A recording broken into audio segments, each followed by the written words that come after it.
Bakit nagkaganon ang sagot sa tanong ko? Bakit kayo nag-away? Bakit kayo nagkagulo? Prinsipyo mo'y gagala ko kung ako'y iyong respeto. Kung nagtulungan kayo, di sana magulo ang bayan ko.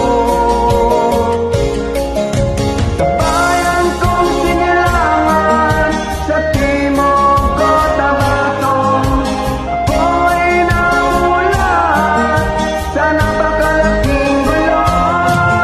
Dahil walang respeto sa prinsipyo ng kapwa-tao, kapwa Pilipino ay pinapahirapan mo. Ang gulo.